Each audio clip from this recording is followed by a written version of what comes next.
really want to be. Brand new lives, we need to have so much. It really is quite tough when love is not enough.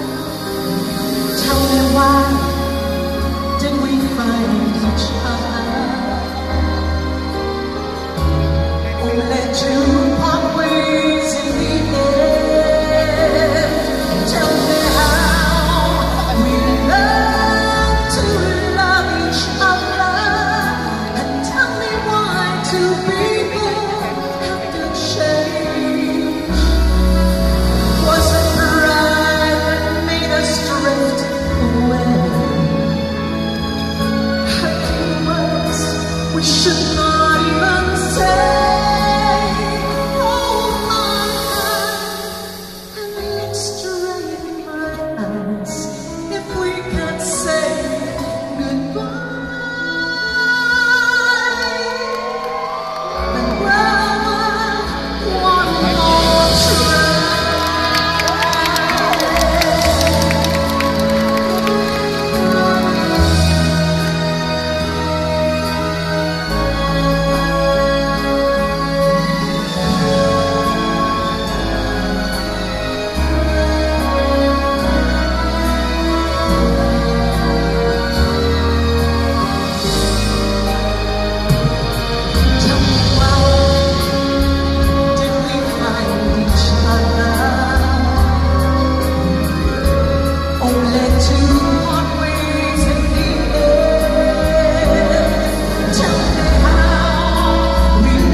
Magandang gabi, Araneta! Hanggang ngayon po ay hindi kami makapaniwala sa mainit na pagtanggap niyo sa My Husband's Lover. At lalo po nakakataba ng puso na makita at makasama kayong lahat dito sa Araneta Coliseum. Ako po, since day one pa lang po sa mga na kami, gabi-gabi tinutungan ang mapangahas na kwentong ito sa telebisyon. Kaya naman po, bilang sa inyong walang sawang suporta sa My Husband's Lover, isang espesyal na pagtatanghal ang ibibigay namin sa inyo. Sa pamamagitan ng mga inihanda naming special numbers, muli nating balikan ang kwento at mga karakter na inyong minahal at sinubaybayan.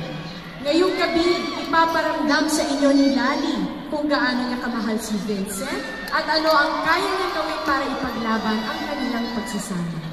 I'm sure makaka-relate po kayong lahat sa songs na kakantahin ni Vincent para sa dalawang taong minamahal niya. Ang asawa niyang si Lali at syempre, the love of his life, si Erin. Ako naman, Ben. Ngayon wala, tumitig na ako.